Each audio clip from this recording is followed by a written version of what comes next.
ಶಿಡ್ಲಘಟ್ಟ ಉತ್ತಮ ವ್ಯಾಪಾರಿ ಕೃಷಿಕನಾಗಿ ಬೆಳೆಯುತ್ತಿದ್ದೇವೆ ಅಂದರೆ ಅದಕ್ಕೆ ಪ್ರಮುಖ ಕಾರಣ ನಾವು ಮಾಡ್ಕೊಂಡು ಬಂದಿರುವಂತಹ ಕೃಷಿಯಲ್ಲಿ ಇಷ್ಟೊಂದು ಗಟ್ಟಿಯಾಗಿ ನಿಲ್ಲೋದಕ್ಕೆ ರೇಷ್ಮೆ ಕೃಷಿ ಕಾರಣ ಅಂತ ಕಾಂಗ್ರೆಸ್ ಮುಖಂಡ ಆಂಜಿನಪ್ಪ ಪುಟ್ಟು ಹೇಳಿದರು.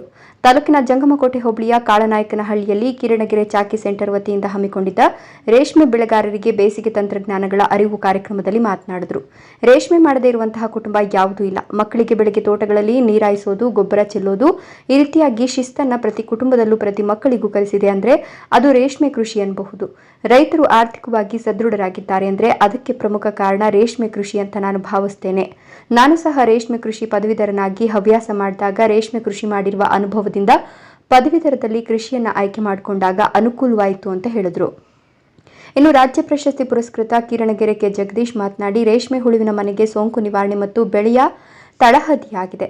ಹಿಪ್ಪು ನೇರಳೆ ತೋಟಕ್ಕೆ ಪಟ ಬಿಟ್ಟು ಪಟ ನೀರಾಯಿಸೋದನ್ನು ತಪ್ಪದೇ ಮಾಡಬೇಕು. ನೀರಾಯಿಸಿದ ಪಟಗಳಲ್ಲಿ ಸೊಪ್ಪು, ಹುಲ್ಲು, ತರಳೆ, ಕಳೆ ಗಿಡಗಳು ಇತ್ಯಾದಿ ವಸ್ತುಗಳಿಂದ ನೆಲ ಕಾಣದ ಹಾಗೆ ಮುಚ್ಚೋದು. ನೀರಾಯಿಸೋದು ಸಾಲುಗಳಲ್ಲಿಯೂ ಸಹ ತೆಂಗಿನ ಗರಿ ಇತ್ಯಾದಿ ಪದಾರ್ಥಗಳಿಂದ ಮುಚ್ಚೋದು. ಇದರಿಂದ ಮಣ್ಣಿನ ತೇವಾಂಶ ಸುಮಾರು 10 ರಿಂದ 15 ದಿನಗಳವರೆಗೆ ಕಾಪಾಡಬಹುದು. ಇದಕ್ಕೆ ನೀವು ಹನಿ ನೀರಾವರಿಯನ್ನು ಸಹ ಅಳವಡಿಸಬಹುದು. ಹಾಗೆಯೇ ನೀವು ಬೇಸಿಗೆಯಲ್ಲಿ ನೀರಿನ ಅಭಾವ ಇರುವ ರೈತ ಬಂಧುಗಳು ಬೇಗ ಕರಗಿ ಹೀರಲ್ಪಡುವ ಯೂರಿಯಾ ರಸಗೊಬ್ಬರವನ್ನು ಎರಚಬೇಕು. ನಂತರ 4 ಬಾರಿ ನೀರನ್ನು ಹಾಯಿಸಿದಾಗ ಸೊಪ್ಪಿನ ಇಳುವರಿ ಉತ್ತಮವಾಗಿರುತ್ತದೆ. ಹೀಗೆ ಅನೇಕ ರೀತಿಯ ಬೇಸಿಗೆ ತಂತ್ರಜ್ಞಾನಗಳನ್ನು ರೈತ ಬಾಂಧವರಿಗೆ ತಿಳಿಸಿಕೊಟ್ರು.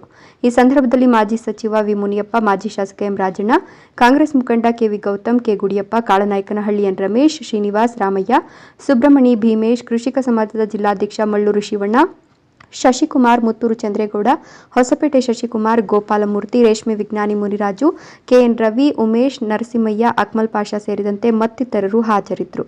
ವರದಿ ನಂದಿರಾಜೇಶ್, ಶಿಡ್ಲಘಟ್ಟ. ಈಗ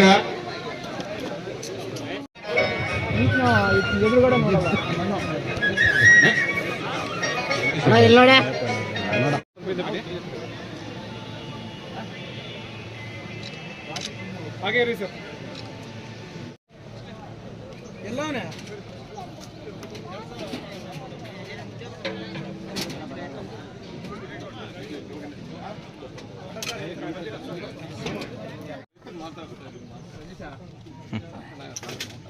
ಸೂಪರ್ ಆಗಿದೆ. ಚೆನ್ನಾಗಿಲ್ಲ ತಿಂತಿನ ಚೆನ್ನಾಗಿ ಬೀಳ್ಬೇಕು. ವ್ಯವಹಾರ ಭಾಳ ವ್ಯವಹಾರ ಇದು.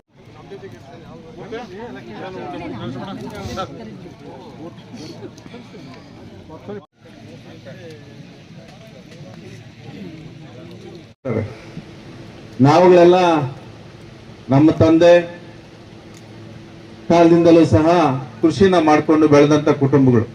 ಇಲ್ಲಿ ನೀವುಗಳು ಕೃಷಿ ಮಾಡಿ ಈ ಹಂತದಲ್ಲಿ ಇರ್ತೀರಿ, ನಾವುಗಳಿದ್ದೀವಿ. ಅದರಲ್ಲಿ ಹೆಚ್ಚಿನ ಸಂಖ್ಯೆಯಲ್ಲಿ ಅಧಿಕಾರಿಗಳು ಸಹ ಇಲ್ಲಿ ಬಂದಿರೋಂಥದ್ದು. ಪ್ರತಿಯೊಬ್ಬರು ಸಹ ತಾವು ಏನು ಸ್ಥಾನ ಪಡ್ಕೊಂಡು ಇವತ್ತಿನ ದಿನ ಒಂದು ಒಳ್ಳೆ ವಾತಾವರಣದಲ್ಲಿ, ಅಂದ್ರೆ ಒಂದು ಒಳ್ಳೆ ಅಧಿಕಾರಿಯಾಗಿಯೋ, ಇಲ್ಲ ಒಳ್ಳೆ ರಾಜಕಾರಣಿಯಾಗಿಯೋ, ಇಲ್ಲ ಒಳ್ಳೆ ವ್ಯಾಪಾರಸ್ಥನಾಗಿಯೋ, ಇಲ್ಲ ಒಳ್ಳೆ ಕೃಷಿಕರಾಗಿ ನಾವು ಮುಂದುವರಿತಾ ಇದ್ದೀವಿ ಅಂದ್ರೆ ಅದಕ್ಕೆ ಪ್ರಮುಖ ಕಾರಣ ನಾವುಗಳು ಈ ಜಿಲ್ಲೆಯಲ್ಲಿ ಮಾಡ್ಕೊಂಡ್ ಬರ್ತಾ ಇದ್ದಂತ ಕೃಷಿ. ಆ ಕೃಷಿ ನಾವು ಇಷ್ಟೊಂದು ಗಟ್ಟಿಯಾಗಿ ನಿಲ್ಲೋದಿಕ್ಕೆ ರೇಷ್ಮೆ ಕೃಷಿ ಬಹಳ ಪ್ರಮುಖವಾದ್ದು ಅಂತೇಳಿ ನಾವಿಲ್ಲಿ ಸ್ಮರಿಸಬೇಕಾಗ್ತದೆ. ಯಾಕಂದ್ರೆ ರೇಷ್ಮೆ ಮಾಡದಿದ್ದಂತ ಕುಟುಂಬ ಯಾವುದೂ ಇಲ್ಲ. 40 ವರ್ಷಗಳ ಹಿಂದಿನಿಂದನೂ ಸಹ ನನ್ನ ಅನುಭವ, ನನಗೀಗ 48 ವಯಸ್ಸು, ಸುಮಾರು 1000 ಮೊಟ್ಟೆ ಹುಳನ ಇಲ್ಲಿ ಆನೂರಿನಲ್ಲಿ ಶಿಡ್ಲಘಟ್ಟ ಪಕ್ಕದಲ್ಲಿ ನಮ್ಮ ಮಾವ ಮೇಯಿಸ್ತಾ ಇದ್ರು. ಪ್ರತಿದಿನನೂ ಸಹ ನಮಗೆ ಒಂದು ಶಿಕ್ಷಣ ಮಾಡೋದ್ರ ಜೊತೆಗೆ ಅವರಿಗೆ ಸಹಕಾರ ಮಾಡೋಂಥದ್ದು, ಸಹಾಯ ಮಾಡೋಂಥದ್ದು. ಈಗ ನಾವೆಲ್ಲ ಎಕ್ಸರ್ಸೈಸ್ ಮಾಡಬೇಕು, ಏನು ನಮ್ಮ ದೇಹನ ಆರೋಗ್ಯವಾಗಿ ಇಟ್ಕೊಬೇಕಂದ್ರೆ ಅವಾಗ ರೇಷ್ಮೆ ಕೃಷಿ ಯಾರ್ಯಾರು ಮಾಡ್ತಾ ಇದ್ರೋ, ಹುಳ ಮೇಯಿಸ್ತಾ ಇದ್ರೋ, ತಂತಾನಾಗೆ ಮನೇಲಿರೋಂಥವ್ರೆಲ್ಲರೂ ಸಹ ಯೋಗ ಮಾಡ್ತಾ ಇದ್ರು. ದಿನ ಬೆಳಗ್ಗೆ ಎದ್ದು ಹುಳ ಬದಲಾಯಿಸೋದು, ಸೊಪ್ಪು ಹಾಕೋದು, ಸೊಪ್ಪು ಕಟ್ ಮಾಡೋದು. ರಜಾ ಬಂದ್ರೆ ನಾವು ಕ್ರಿಕೆಟ್ ಆಡಂಗಿರ್ಲಿಲ್ಲ, ಹೋಗಿ ಕೆಲಸ ಮಾಡ್ಬೇಕಿತ್ತು ತೋಟದಲ್ಲಿ, ನೀರ್ ಹಾಯಿಸೋಂಥದ್ದು ಇದು ಪದ್ಧತಿ. ಈ ರೀತಿಯಾದಂತ ಒಂದು ಶಿಸ್ತುನ ಸಂಪ್ರದಾಯನ ಪ್ರತಿ ಕುಟುಂಬದಲ್ಲೂ ಸಹ, ಪ್ರತಿ ಮಕ್ಕಳಿಗೂ ಸಹ ಯಾವ್ದಾದ್ರೂ ಒಂದು ಖುಷಿ ಕಲಿಸಿದೆ ಅಂದ್ರೆ ಅದು ರೇಷ್ಮೆ ಕೃಷಿ ಅಂತೇಳಿ ನಾವು ಹೆಮ್ಮೆ ಪಡ್ಬೇಕಾಗ್ತದೆ. ಅದರಲ್ಲೂ ಶಿಡ್ಲಘಟ್ಟ ತಾಲೂಕಿನ ಆ ಮಣ್ಣಿನ ಮಹಿಮೆನೆ ಹಂಗೆ. ಪ್ರತಿಯೊಬ್ರು ಸಹ ರೇಷ್ಮೆ ಕುಟ್ಟಿ ಅವಲಂಬಿತರು ಎಲ್ಲರೂ ಸಹ ಇವತ್ತಿನ ದಿನದಲ್ಲಿ ಒಂದು ಸುಸ್ಥಿರ ಸ್ಥಿತಿಗೆ ಆರ್ಥಿಕವಾಗಿ ನಾವೆಲ್ಲರೂ ಸಹ ಚೆನ್ನಾಗಿ ಆಗಿದ್ದೀವಿ ಅಂತಂದ್ರೆ ಅದಕ್ಕೆ ರೇಷ್ಮೆ ವ್ಯವಸಾಯ ಬಹಳ ಪ್ರಮುಖವಾದಂತ ಕೃಷಿ ಅಂತೇಳಿ ನಾನು ಭಾವಿಸ್ತೀನಿ. ನಾನು ಸಹ ರೇಷ್ಮೆ ಕೃಷಿ ಪದವೀಧರನಾಗಿ ಒಂದು ಅಭ್ಯಾಸನ ಮಾಡಿ ಎಲ್ಲ ಒಂದು ಕಡೆ ನಮ್ಗೆ ಒಂದು ಸಂಪರ್ಕ ಇದ್ದಿದ್ರಿಂದ BSc ಸಿರಿಕಲ್ಚರ್ ಒಂದು ಸಬ್ಜೆಕ್ಟ್ ಇತ್ತು ನಮ್ಗೆ, ಕೆಮಿಸ್ಟ್ರಿ ಬಾಟ್ನಿ ಜೊತೆಗೆ. ಮತ್ತೆ MSc ಜ್ಞಾನಭಾರತಿ ಯೂನಿವರ್ಸಿಟಿಲಿ ಸಿರಿಕಲ್ಚರ್ ನಾವು ಮಾಡಿದ್ವಿ. ಅದೆಲ್ಲ ಒಂದ್ ಕಡೆ ಮತ್ತೆ ಶಿಡ್ಲಘಟ್ಟಕ್ಕೆ ನಮ್ಮನ್ನ ಕರ್ಕೊಂಡು ಬಂದು ಜನರ ಜೊತೆ ಬೆರೆಯುವಂಥದ್ದು, ರೈತಾಪಿ ಕುಟುಂಬಗಳ ಜೊತೆ ಒಡನಾಟ ಇಟ್ಕೊಂಡು ಭವಿಷ್ಯದಲ್ಲಿ ಒಂದು ಸುಸ್ಥಿರವಾದಂತ ಶಿಡ್ಲಘಟ್ಟನ ಕಟ್ಟುವಂಥದ್ದು ನಮ್ಮಗಳ ಜವಾಬ್ದಾರಿ ಆಗಿರ್ತದೆ. 40 ವರ್ಷದಿಂದ ಸಾವಿರ ಮೊಟ್ಟೆ ಮೇಯಿಸ್ತಾ ಇದ್ದಂತ ರೈತ ಇವತ್ತು ಎಲ್ಲ ಒಂದಷ್ಟು ಬೆರಳೆಣಿಕೆಯಷ್ಟು ರೈತರು ಈ ಕೃಷಿನ ಬಿಟ್ಟು ಬೇರೆ ತೋಟಗಾರಿಕೆ ಬೆಳೆಗಳು, ಇತರೆ ಬೆಳೆಗಳ ಕಡೆ ಅವಲಂಬಿತರಾಗಿದ್ದಾರೆ. ಆದ್ರೆ ನಾವು 30 ವರ್ಷ 94ರಲ್ಲಿ ನಾನು SSLC ಪಾಸ್ ಮಾಡಿ ಶಿಡ್ಲಘಟ್ಟ ಬಿಟ್ಟು ಬೆಂಗಳೂರು ಹೊರಟಾಗ ಆಗ 1000 ಮೊಟ್ಟೆ 800 ಮೊಟ್ಟೆ ಮೇಯಿಸ್ತಾ ಇದ್ದಂತ ರೈತರು ಇವತ್ತು 100, 150, 200 ಮೊಟ್ಟೆ ಮೇಯಿಸ್ತಾನೆ ಇದ್ದಾರೆ. ಆದ್ರೆ ಯಾರು ರೇಷ್ಮೆ ಬೆಳೆನ ಬಿಟ್ಟಿಲ್ಲ. ಅದನ್ನ ನಾವಿಲ್ಲಿ ಅಬ್ಸರ್ವ್ ಮಾಡ್ಬೇಕಾಗ್ತದೆ. ಯಾಕಂದ್ರೆ ರೇಷ್ಮೆ ಬೆಳೆ ಬಿಡಂತ ಪರಿಸ್ಥಿತಿನೂ ಸಹ ಯಾರಿಗೂ ನಿರ್ಮಾಣ ಆಗಿಲ್ಲ. ಅವತ್ತು ಆಳು ಸಂಖ್ಯೆ ಹೆಚ್ಚಾಗಿ ಸಿಗ್ತಾ ಇತ್ತು. ಹೆಚ್ಚಿನ ಜವಾಬ್ದಾರಿ ತಗೊಂಡು ಏನೋ ಇಳುವರಿಯೂ ಸಹ ಕಡಿಮೆ ಬರ್ತಾ ಇತ್ತು. 30 kg 40 kg ಬೆಳೀತಾ ಇದ್ದಂತ ದಿನಗಳು. ಇವತ್ತು 100 ಮೊಟ್ಟೆಗೆ 100 kg 125 kg ಬೆಳೆಯಂತ ಒಂದು ತಂತ್ರಜ್ಞಾನ ಮತ್ತೆ ಎಲ್ಲಾನು ಸಹ ರೈತರು ಸಹ ತಂತ್ರಜ್ಞಾನ ಅಳವಡಿಸಿಕೊಂಡು ಇವತ್ತು ವ್ಯವಸಾಯ ಮಾಡುವಂತದ್ದನ್ನ ಕಲಿತಿದ್ದಾರೆ. ಆ ನಿಟ್ಟಿನಲ್ಲಿ ರೇಷ್ಮೆ ಕೃಷಿ ಇದು ಜೀವಂತವಾಗಿ ಇರ್ತದೆ, ಇದು ಮುಂದುವರಿತದೆ. ಎಷ್ಟೇ ಟೆಕ್ನಾಲಜಿ, ಎಷ್ಟೇ ನಮಗೆ ವ್ಯಾಪಾರೀಕರಣ, ನಗರೀಕರಣ ಆದ್ರೂ ಸಹ ಆಸಕ್ತಿ ಇರಂತ ಕೃಷಿ ಬಗ್ಗೆ ಗಮನ ಇರಂತ ಕುಟುಂಬಗಳು ಈ ಒಂದು ಈಸಿಯಾಗಿ ಮಾಡಂತ ಕೃಷಿ ಯಾವ್ದಂದ್ರೆ ಅದು ರೇಷ್ಮೆ ಕೃಷಿನೇ. ಯಾಕಂದ್ರೆ ಮನೆ ಮಂದಿ ಇನ್ವಾಲ್ವ್ ಆಗ್ಬಿಟ್ರೆ ಅವ್ರ ಪಾಡ್ಗೆ ಅವರು ರೇಷ್ಮೆನ ಮೇಯಿಸಿ ಗೂಡನ್ನ ಬೆಳೆದು ಮಾರುಕಟ್ಟೆಗೆ ತಗೊಂಡೋಗಿ ಹಣನ ಅವ್ರ ಮನೆಗೆ ಹೆಣ್ಣು ಕೊಡೋಣ ಅಂತೇಳಿ ಒಂದು ನಾಣ್ಣುಡಿನೂ ಇತ್ತು ಹಿಂದೆ. ಇತ್ತೀಚೆಗೆ ಸ್ವಲ್ಪ ಕಮ್ಮಿ ಆಗ್ಬಿಟ್ಟಿದೆ, ರೈತರಂದ್ರೆ ಹೆಣ್ಣು ಕೊಡೋದಿಲ್ಲ ಅಂತೇಳಿ.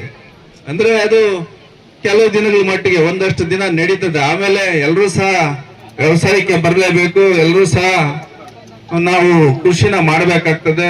ಅಂದ್ರೆ ವಾಸ್ತವಿಕವಾಗಿ ಅರ್ಥ ಮಾಡ್ಕೊಳ್ಬೇಕು. ಹಂಗಾಗಿ ಏನೋ ಒಂದ್ ಕಡೆ ದುಡ್ಡು, ಹಣ, ಸಂಪತ್ತು ಜಾಸ್ತಿ ಇದೆ ಅಂದ್ರೆ ಅವನು ಗೂಡು ಪಾಟಿ ಒಳ್ಳೆ ಗೂಡು ಇಟ್ಟವನೇ ಅಂತಂದರು. ಆ ರೀತಿ ಒಂದು ಹೆಗ್ಗಳಿಕೆ ಹೆಸರು ತಗೊಂಡಂತ ಕೃಷಿ ರೇಷ್ಮೆ ಕೃಷಿ. ಆ ಒಂದು ಕೃಷಿಯ ವಿಚಾರವಾಗಿ ಇವತ್ತು ಒಂದು ವಿಚಾರ ಸಂಕೀರ್ಣ ಆಗ್ತಾ ಇರೋದು ನಮ್ಮೆಲ್ಲರ ಹೆಮ್ಮೆ. ಇಷ್ಟೆಲ್ಲ ರೈತರನ್ನ ಸೇರಿಸಿ ಅವ್ರಿಗೆ ಸನ್ಮಾನ ಮಾಡುವಂತದ್ದು, ಇದನ್ನ ಅಭಿವೃದ್ಧಿ ಪಡಿಸ್ತೀನಿ. ಆಮೇಲೆ ಎಲ್ಲಾ ರೈತರು ನಾವು ಪ್ರಾರ್ಥನೆ ಮಾಡೋದೇನಪ್ಪ ಅಂದ್ರೆ ಈ ಸಾರಿ ಇದು 50ಕ್ಕೆ ಸೀಮಿತ ಆಗಿದೆ. ಮುಂದಿನ ವರ್ಷಕ್ಕೆ ನಿಜವಾಗ್ಲೂ ನಮ್ಮ ರೈತರೆಲ್ಲ ನನ್ನ ಹತ್ರ ಇದ್ದು ಎಲ್ಲ ಚೆನ್ನಾಗಿ ಬೆಳೆದ್ರೆ ಇದೇ ಜಗದೀಶಣ್ಣವ್ರನ್ನ ಕರೆಸಿ ಇದೇ ವೇದಿಕೆಯಲ್ಲಿ 150 ಜನಕ್ಕೆ ನಾನು ಒಂದು ಸನ್ಮಾನ ಮಾಡಬೇಕು ಅಥವಾ ಗೌರವಿಸಬೇಕು. ಇದು ನನ್ನ ಒಂದು ಆಸೆ. ಆಮೇಲೆ ರೇಷ್ಮೆ ಬೆಳೆ ಬೆಳೆದವ್ರಿಗಿಂತ ಸ್ವಲ್ಪ ಕೆಡಿಸ್ಕೊಂಡಿರ್ತಾರಲ್ಲ ಅವ್ರಿಗೆ ಅತಿ ಹೆಚ್ಚಿನ ಮಾನ್ಯತೆ ಕೊಡಿ ಅಂತ ನಮ್ಮ ಜಗದೀಶ್ ಅಣ್ಣವ್ರು ಹೇಳ್ತಾರೆ ಯಾವಾಗಲೂ. ಅದು ಒಂದು ಮೈಂಡ್ ಅಲ್ಲಿ ಇರ್ತದೆ. ಯಾವುದೇ ರೈತರು ಕೆಟ್ಟರೆ ಅವ್ರ ಭಾಗಕ್ಕೆ ನಾವು ಇರ್ತೀವಿ. ಇದು ನಿಜ. ಈಗ ಸನ್ಮಾನ ಕಾರ್ಯಕ್ರಮ. ಆ ಕೊಳಚೆ ನೀರು, ಬೇರೆ ಬೇರೆ ನೀರು ಬರೋದ್ರಿಂದ ಟೊಮೊಟೊಗೇನು ರೋಗಗಳು ಬರ್ತಾ ಇದೆ, ಅದೇ ರೀತಿ ರೇಷ್ಮೆಗೂ ಏನಾದ್ರು ರೋಗ ಬರುತ್ತಾ? ಇನ್ನೊಂದು ಮೂರನೇದು ಗೂಡ್ ರೇಟು 300-350 ರೂಪಾಯಿ ನಿಂತೋಗಿತ್ತು. ಮುಂದೆ ಏನಾದ್ರೂ ಈ ಗೂಡ್ ರೇಟ್ ಇರುತ್ತಾ? ಕಾರಣ ಏನಂದ್ರೆ ಈಗ ಕೂಲಿ 3 ಶಿಫ್ಟ್ ಆಗ್ಬಿಟ್ಟಿದೆ. ಬೆಳಿಗ್ಗೆ 6 ಗಂಟೆಯಿಂದ 10:30 11 ಗಂಟೆವರೆಗೂ ಒಂದು ಶಿಫ್ಟ್, 12:30ಯಿಂದ 4:30 5 ಗಂಟೆವರೆಗೂ ಒಂದು ಶಿಫ್ಟ್, 5ರಿಂದ 6:30 7 ಗಂಟೆವರೆಗೂ 1.5-2 ಗಂಟೆ ಶಿಫ್ಟ್. ಈ ತರ ಆಗ್ಬಿಟ್ಟೇನಾಗಿದೆ, ಕೂಲಿ ಮಾಡೋರು ಇವತ್ತು ಒಂದ್ ದಿವಸಕ್ಕೆ 1,500-2,000 ರೂಪಾಯಿ ಹಿಂದೆ ಇದ್ದು ಮನೆಗೆ ಹೋಗ್ತಾ ಇಲ್ಲ. ಆದ್ರೆ ನಾವು ಇವತ್ತು ರೇಷ್ಮೆ ಬೆಳೆಗಾರರು ಬೆಳಿಗ್ಗೆ ಸೊಪ್ಪು ಕೊಯ್ ಕೊಡಕ್ ಬಾಪ ಅಂದ್ರೆ 250 ರೂಪಾಯಿ ಕೇಳ್ತಾರ. ಮೂಟ್ ಕಟ್ಟಿ ಪಿಲ್ಲರ್ ಒಳಕ್ ಹಾಕ್ಬೇಕಂದ್ರೆ 500 ರೂಪಾಯಿ ಕೇಳ್ತಾರೆ. 2 ಸೊಪ್ಪು ಹಾಕ್ಬೇಕಂದ್ರೆ 1000 ರೂಪಾಯಿ ಕೂಲಿ ಕೇಳ್ತಾರೆ. ಹಾಗಾಗಿ ಒಂದ್ ಕಡೆ ಕೂಲಿ ಜಾಸ್ತಿ, ಇನ್ನೊಂದ್ ಕಡೆ ಬೆಳೆ ಸರಿಯಾಗಿ ಬರ್ತಾ ಇಲ್ಲ. ತೋಟದಲ್ಲಿ ಇವತ್ತು ಥ್ರಿಪ್ಸ್ ಮೈಟ್ಸ್ ನ ನಿಲ್ಸಕ್ ಆಗ್ತಾ ಇಲ್ಲ. ನಾನ್ ಸ್ಪಿನ್ನಿಂಗ್ 13 ದಿವಸ ಹುಳ ಮೇದ್ರೂ ಗೂಡು ಕಟ್ತಾ ಇಲ್ಲ. ಹಾಗಾಗಿ ಏನ್ ಮುಂದೆ ನಾವು ರೇಷ್ಮೆ ಬೆಳೆ ಮಾಡಕ್ ಆಗುತ್ತೋ ಹೋಗುತ್ತೋ ಅಂತ ಒಂದ್ ಕಡೆ. ಇನ್ನೊಂದ್ ಕಡೆ ಜಗನ್ಕೋಟೆ ಒಳಗೊಂದು ಇಂಡಸ್ಟ್ರಿಯಲ್ ಏರಿಯಾ, ನರಸಾಪುರದಲ್ಲಿ ಒಂದು ಇಂಡಸ್ಟ್ರಿಯಲ್ ಏರಿಯಾ, ವೇಮಗಲ್ ಅಲ್ಲಿ ಇಂಡಸ್ಟ್ರಿಯಲ್ ಏರಿಯಾ, ನಂದಿ ಕ್ರಾಸ್ ಅಲ್ಲಿ ಇಂಡಸ್ಟ್ರಿಯಲ್ ಏರಿಯಾ, ದೇವನಹಳ್ಳಿ ಹತ್ರ ಇಂಡಸ್ಟ್ರಿಯಲ್ ಏರಿಯಾ, ನಂದಗುಡಿ ಹತ್ರ ಒಂದು ಸ್ಮಾರ್ಟ್ ಸಿಟಿ, ಇಂಥವೆಲ್ಲ ಬಂದ್ರೆ ನಾಳೆ ನಮ್ಮ ರೇಷ್ಮೆ ಇರುತ್ತಾ ಅನ್ನುವಂಥದ್ದು ನಮ್ಮ ರೈತರಲ್ಲಿ ಕಾಡ್ತಾ ಇತ್ತು. ಇದೇ ಸಂದರ್ಭದಲ್ಲಿ ನಮ್ಮ ಕಿರಣಗೆರೆ ಜಗದೀಶ್ ಅವರು ಫ್ರಾಂಚೈಸಿ ಆಗಿರ್ತಕ್ಕಂಥ ನಮ್ಮ ರಮೇಶ್ನವರು ರೈತರಿಗೆಲ್ಲ ಒಂದು ಊಟ ಇಟ್ಕೊಳ್ಬೇಕು, ನಮ್ಮಲ್ಲಿ ಒಳ್ಳೆ ಪ್ರಗತಿಪರ ರೈತರಿದ್ದಾರೆ, ಆ ರೈತರಿಗೆ ಏನಾದ್ರೂ ಮಾಡಿ ನಾವೊಂದು ಗೌರವ ಸೂಚಿಸಬೇಕು ಅಂತಂದ್ರು. ನೋಡಪ್ಪ, ಇದು ರೈತರ ಮುಂದೆ ಪ್ರಶ್ನೆಗಳು ಕಾಡ್ತಾ ಇದೆ, ಹಾಗಾಗಿ ದಯಮಾಡಿ ಈ ಒಂದು ಕಾರ್ಯಕ್ರಮನ ಈ ಒಂದು ಭವಿಷ್ಯದಲ್ಲಿ ರೇಷ್ಮೆ ಅಂತ ಅಂದ್ರೆ ಮುಂದಿನ ದಿವಸಗಳಲ್ಲಿ ರೇಷ್ಮೆ ಇರುತ್ತಾ ಇಲ್ವಾ, ಆಗುತ್ತಾ ಆಗಲ್ವಾ ಅಂತಕ್ಕಂಥ ಅದನ್ನೊಂದು ಚರ್ಚಾ ಕಾರ್ಯಕ್ರಮ ಇಲಾಖೆಯ ಅಧಿಕಾರಿಗಳು, ವಿಜ್ಞಾನಿಗಳು ಮತ್ತು ನಮ್ಮ ಜಗದೀಶ್ ಅಣ್ಣವ್ರ ಮುಖಾಂತರ ನಾವೆಲ್ಲ ಒಂದು ಕಾರ್ಯಕ್ರಮ ಮಾಡೋಣ ರಮೇಶ್ ಅಂತ ಹೇಳಿದೆ. ಹಾಗಾಗಿ ಇವತ್ತಿನ ದಿವಸದ ಕಾರ್ಯಕ್ರಮ ಈ ರೀತಿ ಆಯೋಜನೆ ಆಗಿದೆ. ದಯಮಾಡಿ ತಾವುಗಳು ಇವತ್ತಿನ ಕಾರ್ಯಕ್ರಮದಲ್ಲಿ ಸ್ವಲ್ಪ ಗಂಭೀರವಾಗಿ ಏನ್ ವಿಜ್ಞಾನಿಗಳು ಅಧಿಕಾರಿಗಳು ಹೇಳ್ತಾರೆ ಅದನ್ನ ಕೇಳಬೇಕು. ತಾವುಗಳು ಏನಾದ್ರೂ ಇದ್ರೆ ಗಂಭೀರವಾದ ವಿಚಾರಗಳನ್ನ ಚರ್ಚೆ ಮಾಡಬೇಕು.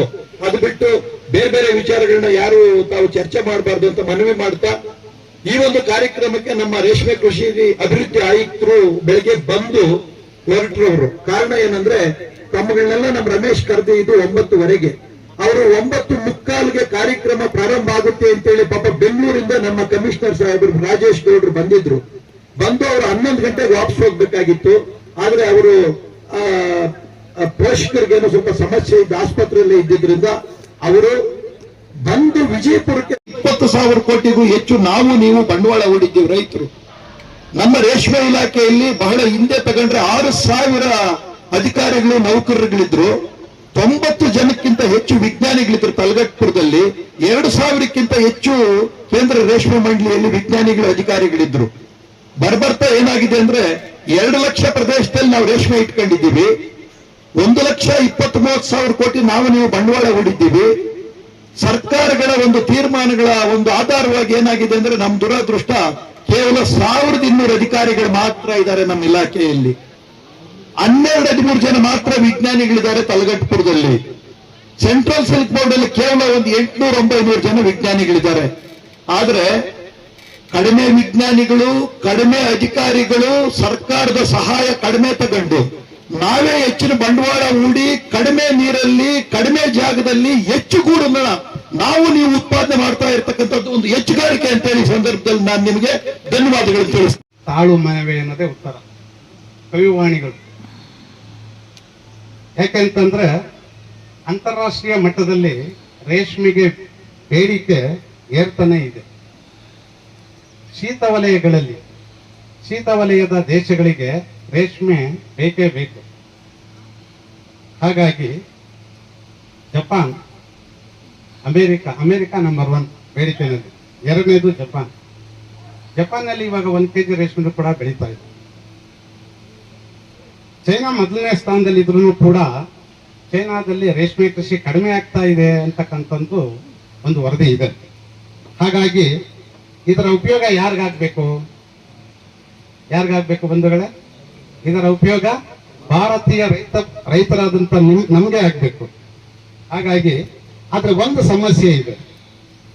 ಬೆಂಗಳೂರು ಸುತ್ತಮುತ್ತ ಸುಮಾರು 50-100 ಕಿಲೋಮೀಟರ್ ಸುತ್ತಮುತ್ತ ಮುಂದಿನ ದಿನಗಳಲ್ಲಿ ರೇಷ್ಮೆ ಕೃಷಿ ಇರ್ತದೆ ಅಂತ ಹೇಳಲಿಕ್ಕೆ ಆಗ್ತಾ ಇಲ್ಲ.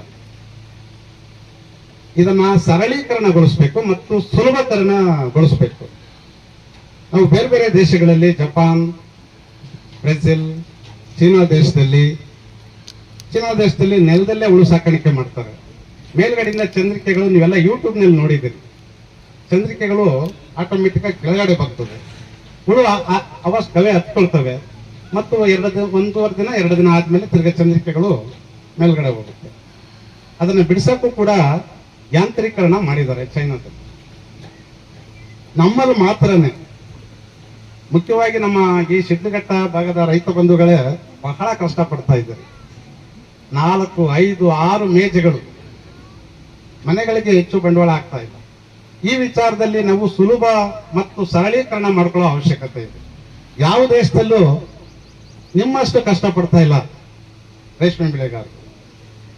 50 ಮೊಟ್ಟೆಯಿಂದ 100 ಮೊಟ್ಟೆ ಸಾಕ್ತಕ್ಕಂಥ ನಮ್ಮ ಬಂಧು ಸೊಪ್ಪು ಹಾಕೋದಿಕ್ಕೆ ಓದ್ತಾ ಇರೋ ಮಗಳನ್ನು ಕರೀತೀರಿ, ರುಚಿಯಾಗಿ ಅಡಿಗೆ ಮಾಡ್ತಾ ಇರೋ ಶ್ರೀಮತಿಯವ್ರನ್ನೂ ಕರೀತೀರಿ.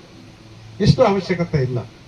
ಜಪಾನ್ನಲ್ಲಿ ನಾವೆಲ್ಲ ನೋಡಿದೀವಲ್ಲ, 500 ಮೊಟ್ಟೆಯಿಂದ 800 ಮೊಟ್ಟೆಗೆ ಒಬ್ಬ ರೈತ ಅಂದ್ರೆ ಯಾಂತ್ರೀಕರಣ ಆಗಿದೆ. ಟ್ರ್ಯಾಕ್ಟರ್ ನಲ್ಲಿ ಮತ್ತು ಸೊಪ್ಪು ಕಟ್ ಮಾಡೋ ಮಿಷಿನ್ ನಲ್ಲಿ ಅವನು ತೋಟಗಳಿಗೆ ಹೋಗ್ತಾನೆ. ಹೊರೆನೂ ಕೂಡ ಆ ಮಿಷಿನ್ ಅಲ್ಲೇ ಕಟ್ಟುತ್ತೆ ಮತ್ತೆ ಕೆಳಗಡೆ ಬೀಳುತ್ತೆ. ಒಂದು ತುಂಬಿ ಕೆಳಗಡೆ ಬೀಳ್ತಾ ಇತ್ತು. ಅದಾದ ನಂತರ ಅದನ್ನ ಟ್ರಕ್ಗೆ ಹಾಕೊಳ್ತಾನೆ, ಮನೆಗೆ ಬರ್ತಾನೆ. ಮನೆಯಲ್ಲಿ ಆಟೋಮೆಟಿಕ್ ಆಗಿ ಮೂವ್ ಆಗ್ತಕ್ಕಂತಹ ದೊಡ್ಡ ತೊಟ್ಟಲುಗಳ ತರ ಹುಳು ಸಾಕಾಣಿಕೆ ಜಪಾನ್. ಅದು ಸುಮಾರು 1 ಮೀಟರ್ ಅಗಲಿಕ್ಕೆ 8 ಅಡಿ ಉದ್ದ ಇರುತ್ತೆ ಒಂದೊಂದು ತೊಟ್ಲು. ಈತ ಎಲ್ಲಿ ನಿಂತಿರ್ತಾನೆ ಬಟನ್ ಇಟ್ಕೊಂಡು ಸ್ವಿಚ್ ಇಟ್ಕೊಂಡು ಅಲ್ಲಿಗೆ ಆ ಯಾಂತ್ರೀಕರಣದ ಆ ತೊಟ್ಟಿಲುಗಳು ಬರ್ತವೆ. ಅಲ್ಲಿ ಸೊಪ್ಪು ಇಟ್ಕೊಂಡಿರ್ತಾನೆ, ಸೊಪ್ಪು ಹಾಕ್ತಾರೆ. ಮತ್ತು 2 ಸ್ಟೆಪ್ ನಲ್ಲಿ ಮಾತ್ರ ಉಳುಸು ಹಾಕ್ತಾರೆ. 2 ಸ್ಟೆಪ್ ನಲ್ಲಿ ಉಳುಸು ಹಾಕೋದ್ರಿಂದ ಕೆಳಗಡೆಯಿಂದ 2ನೇ ಸ್ಟೆಪ್ ನಲ್ಲಿ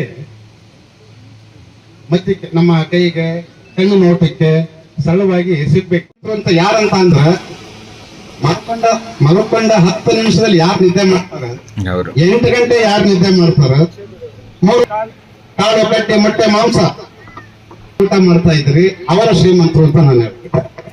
ಯಾರು ಶ್ರೀಮಂತರು? ಸಾವಯವ ಕೃಷಿನಲ್ಲಿ ಯಾರು ವ್ಯವಸಾಯವನ್ನ ಮಾಡ್ಕೊಂಡು ಹೋಗ್ತಾ ಇದ್ರಿ. ಆದ್ರೆ ನಾವು ನೀವೆಲ್ಲ ಹಣಕಾಸಿನ ಪರತಂತ್ರ ಜೀವಿಗಳು ಅಂತ ಹೇಳಿದ್ದಾರೆ. ಆ ದೃಷ್ಟಿಯಿಂದ ನಮ್ಮ ರೈತ ಬಂಧುಗಳು, ನಾವೆಲ್ಲ ರೈತ ಬಂಧುಗಳು, ನಮ್ಮ ರೈತ ಬಂಧುಗಳು ಗರ್ವ ಪಡಬೇಕು. ರೈತ ಕೃಷಿಯನ್ನ ಗೌರವಿಸಬೇಕು, ಪ್ರೀತಿಸಬೇಕು. ಗೌರವಿಸೋದ್ರಿಂದ, ಪ್ರೀತಿಯಿಂದ, ಸ್ವಾಭಿಮಾನದಿಂದ ರೇಷ್ಮೆ ಕೃಷಿ ಮಾಡಬೇಕು. ಬಹುಶಃ 30 ವರ್ಷ ಚಾಕಿ ಸೆಂಟರ್ ನಡೆಸಿದ ನಂತರನೂ ಕೂಡ ನನಗೆ ಇನ್ನೂ ಆಸಕ್ತಿ ನನ್ನ 27ನೇ ವರ್ಷದಲ್ಲಿ ಇದ್ದಾಗ ಎಷ್ಟಿತ್ತು, 57ನೇ ವರ್ಷದಲ್ಲೂ ಇದೆ ಅನ್ನೋದಕ್ಕೆ ನಮ್ಮ ರೈತರು, ಈಗ ನಮ್ಮ ಸ್ನೇಹಿತರೆಲ್ಲ ಹೇಳಿದ್ರು, ಈಗ ಇದೇ ಊರಿನ ನಮ್ಮ ರೈತ ಬಂಧುಗಳು ರಾಮಚಂದ್ರ ಅವರು, ಮಾರುತಿ ಅವರು, ಚಿಕ್ಕೊಂಡಳ್ಳಿ ಮತ್ತು 4ನೇ ಬೆರಳು ಕೊಂಬು ತರ ಇದೆಯಲ್ಲ, ಅದು ಅಮೋನಿಯಂ ಸಲ್ಫೇಟ್ 3 ಮೂಟೆ 20% ಇರೋದ್ರಿಂದ ಮಾತ್ರ ಅದು 3 ಮೂಟೆ ಯೂಸ್ ಮಾಡ್ತಾ ಇದೀವಿ, ಅಮೋನಿಯಂ ಸಲ್ಫೇಟ್. ನೆಕ್ಸ್ಟ್ ಲಾಸ್ಟ್ 5ನೇ ಬೆಳೆ ರೈತ ಬಂಧುಗಳಿಗೆ ಅತ್ಯಂತ ಪ್ರಿಯವಾದ ಗೊಬ್ಬರ ಯಾವುದು? ಯೂರಿಯಾವನ್ನೇ ಬಳಸಿ. 1 ಬೆಳೆ ಮಾತ್ರ ಬಳಸಬಹುದು. ಯಾವಾಗ? ಇದು ಸರಿಯಾದ ಪ್ರಶಸ್ತವಾದ ಸಮಯ. ಶಿವರಾತ್ರಿಯಿಂದ ಯುಗಾದಿ ಹಬ್ಬದ ಮಧ್ಯದಲ್ಲಿ ಮಳೆ ಆಗಲ್ಲ. ಬೇಗ ಕರಗಿ ಹೀರಲ್ಪಡ್ತಕ್ಕಂಥ ಯೂರಿಯಾವನ್ನ ಎಷ್ಟು ಕೆಜಿ ಬಳಸಬೇಕು? ಜಗಣ ಎಲ್ಲ 3 ಮೂಟೆ ಹೇಳಿದಾನೆ. ಇದು 3 ಮೂಟೆ ಹಾಕೊಡುವ ಅಂತಂದ್ರೆ ಆಗಲ್ಲ. 46% ಇದೆ ಇದು. ಆ ದೃಷ್ಟಿಯಿಂದ ಇದು 50ರಿಂದ 60 ಕೆಜಿ ಮಾತ್ರ ತಾವು ಬಳಸ. ದಿನ ಅಷ್ಟೇ ಸೊಪ್ಪು ಕೊಡ್ತೀರಾ, ಶಾರ್ಟೇಜ್ ಆಗುತ್ತೆ. ಮಧ್ಯ ದಿನ ಶಾರ್ಟೇಜ್ ಆಯ್ತಾ ಅದೇ ತಿರ್ಗಾ ಜ್ವರದಿಂದ ಎದ್ದ ನಂತರ ಮೊದಲನೇ ದಿನ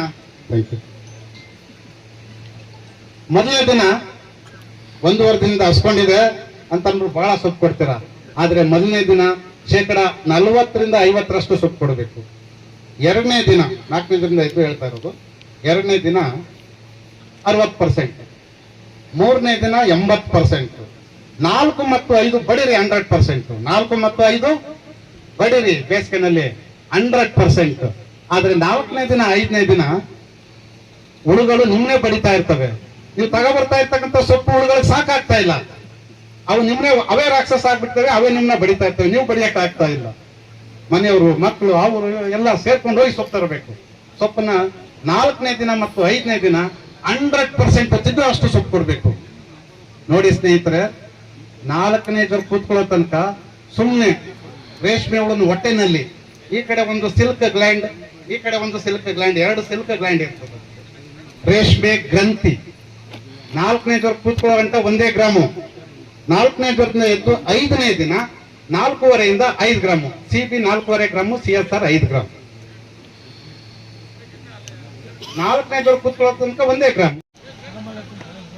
ಒಂದು ದಿನ ಸಂಜೆ ನಾನು ಜಪಾನ್ ದೇಶದ ರಸ್ತೆಯಲ್ಲಿ ಅಲ್ಲಿ ನಡ್ಕೊಂಡು ಹೋಗ್ತಾ ಇದ್ದೀನಿ. ನಾನು ಉಳ್ಕೊಂಡಂತಹ ಸಿಟಿ ಮಯೆಬಾಶಿ, ಗುಮ್ಮಾ ಸ್ಟೇಟ್, ಮಯೆಬಾಶಿ ಅಂತ ನಗರ. ಆಗ ತಾನೇ 1-2 ದಿನ ಹಿಂದೆ ಪರಿಚಯ ಆದಂತಹ ಜಪಾನ್ ಅಗ್ರಿಕಲ್ಚರಲ್ ಸೊಸೈಟಿನಲ್ಲಿ ಪರಿಚಯ ಆದಂತಹ ಡಾಕ್ಟರ್ ಪುಣ್ಯಾಸು ಅಂತ, ಅದನ್ನ ಹೆಸರು ಡಾಕ್ಟರ್ ಪುಣ್ಯಾಸು ಅಂತ. ಆತನನ್ನ ನಾನು ಗುರುತಿಸ್ತೇನೆ. ಆತ ಖುಷಿ ಆಗ್ಬಿಟ್ಟು ನನ್ನನ್ನ ಜಪಾನ್ ದೇಶದ ಹೋಟೆಲ್ಗೆ ಕರ್ಕೊಂಡು ಹೋಗ್ತಾನೆ. ಅಲ್ಲಿ ಒಂದು ದಪ್ಪ ಏಡಿ, ನಿಮ್ ಕಡೆ ಏನಂತಾರ ನಳ್ಳಿ ಅಂತ ಸುಲಭವಾಗಿರೋದು, ಸರಳೀಕರಣ ಆಗಿರೋದು. ನಾವು ಕುಣಿ ಕಡಿ ಅಳವಡಿಸ್ಕೊಳ್ಳಿ ಅಂತ ಹೇಳಕ್ ಹೋದ್ರೆ ಜನಗಳಿಗೆ ಇವತ್ತು ಕೂಡ ನಾನು ಅದೇನು ಗೊತ್ತಿಲ್ಲ. ಶಿಡ್ಲಘಟ್ಟದ ಜನ ಎಲ್ಲರಿಗಿಂತ ಫಾಸ್ಟ್ ಇದ್ದಾರೆ. ನಾನು ಅವತ್ತು ಏನಾದ್ರೂ ಕ್ಯಾಲ್ಮರ್ ಕ್ರಾಸ್ ಅಲ್ಲಿ ಅಂತಾರಾಷ್ಟ್ರೀಯ ಮಟ್ಟದ ತರಬೇತಿದಾರರು ಏನಾದ್ರು ಅಲ್ಲಿಗೆ ಬಂದ್ರೆ ನಾನು ಶಿಡ್ಲಘಟ್ಟ ಮಾರ್ಕೆಟ್ಗೆ ಕರ್ಕೊಂಡು ಹೋಗ್ತಾ ಇದ್ದಿದ್ದು. ನಾನು ಅವಾಗ 23-24 ವರ್ಷದ ಹುಡುಗ. ನಾನು ಕರ್ಕೊಂಡು ಹೋಗ್ತಾ ಇದ್ದೆ ಶಿಡ್ಲಘಟ್ಟ ಮಾರ್ಕೆಟ್ಗೆ. ಯಾಕೆ ಅಂತಂದ್ರೆ ಅಲ್ಲಿ ಉತ್ತಮ ಗುಣಮಟ್ಟದ ಧಾರಣ ತೆಗಿತಾ ಇದಾರೆ. ಶಿಡ್ಲಘಟ್ಟ ಅಂತ ಅಂದ್ರೆ ದಾರಕ್ ಫೇಮಸ್, ಮಾರ್ಕೆಟ್ ಫೇಮಸ್ ಅಂತ ಕರ್ಕೊಂಡು ಹೋಗ್ತಾ ಇದ್ದೆ. ಆದ್ರೆ ನಾನೀಗ ನೋಡ್ತಾ ಇರೋದು ಶಿಡ್ಲಘಟ್ಟದಲ್ಲೇ ಹೆಚ್ಚು ಇನ್ನೂ ಸಾಲ್ಕಟ್ಟಿ ಉಳ್ಕೊಂಡಿರೋದು. ಬಂಗಾರಪೇಟೆಗೆ ಹೋಗಿ, ಕೋಲಾರಕ್ಕೆ ಹೋಗಿ, ಆ ಸರೌಂಡಿಂಗ್ ಎಲ್ಲ ನಮಗೆ ಸಿಸ್ಟಮ್ ಬಂದ್ಬಿಟ್ಟಿದೆ. ಅಥವಾ ವೈಡರ್ ಸ್ಪೇಸಿಂಗ್ ಬಂದಿದೆ. 8 ಅಡಿ 2 ಅಡಿ ಅಥವಾ 8 ಅಡಿ 3 ಅಡಿ, 9 ಅಡಿ 3 ಅಡಿ, 8 ಅಡಿ 8 ಅಡಿ ಅಥವಾ 3 ಅಡಿ 3 ಅಡಿ, ಏನೋ ಅವರ ಅನುಕೂಲಕ್ಕೆ ತಕ್ಕಂಗೆ. ಇಲ್ಲಿ ನಾವು ಇನ್ನೊಂದು ಸಣ್ಣ ನಾಟಿ ಉದಾಹರಣೆ ಕೊಡ್ತೀನಿ. ನಾನು ರೈತರ ಮಗನಾಗಿ ನಾವೆಲ್ಲ ರಾಗಿನ ಬೆಳಿತೀವಿ. ನಾನು ರೈತರಿಗೆ ಯಾಕೆ ಇದನ್ನು ಉದಾಹರಣೆ ಕೊಡ್ತಾ ಇದ್ದೀನಿ ಅಂದ್ರೆ, ನಾವು ರಾಗಿ ಬೆಳಿತೀವಿ. ಅಸೆಂಬ್ಲಿ ಅಭ್ಯರ್ಥಿಯಾಗಿದ್ದಂತ ಪುಟ್ಟರಂಜನಪ್ಪನವರು, ಹಾಗೆ ಸುಬ್ರಹ್ಮಣ್ಯ ಅವರು, ಈ ಕಾರ್ಯಕ್ರಮದ ರೂವಾರಿ ರಮೇಶ್ ಅಣ್ಣವರು. ನನಗೆ ಈ ಕಾರ್ಯಕ್ರಮ ಏನು ಅಂತ ಗೊತ್ತಾಗಿದೆ ಇಲ್ಲಿ ಬಂದ ಮೇಲೆ. ಮಳ್ಳೂರು ಶಿವಣ್ಣ ಅವರು ಹಿರಿಯರು, ಇಲ್ಲಿ ಬಂದ ಮೇಲೆ ನನಗೆ ಗೊತ್ತಾಯ್ತು ಇದರ ಬಗ್ಗೆ. ಬಹಳ ವಿಸ್ತಾರವಾಗಿ ಕೀರ್ನಳ್ಳಿ ಜಗದೀಶ್ ಅವರು ಮಾತಾಡ್ತಾ ಇದ್ರು. ಹೇಗೆ ರೇಷ್ಮೆ ಬೆಳೆ ಬಗ್ಗೆ ಖರ್ಚು ಕಡಿಮೆ ಮಾಡಿಕೊಂಡು ಉತ್ಪಾದನೆ ಜಾಸ್ತಿ ಮಾಡಿಕೊಂಡು ಲಾಭ ಮಾಡೋದು ಹೇಗೆ ಅಂತ ಹೇಳಿ ಬಹಳ ಸವಿಸ್ತರವಾಗಿ ಹೇಳಿದ್ರು.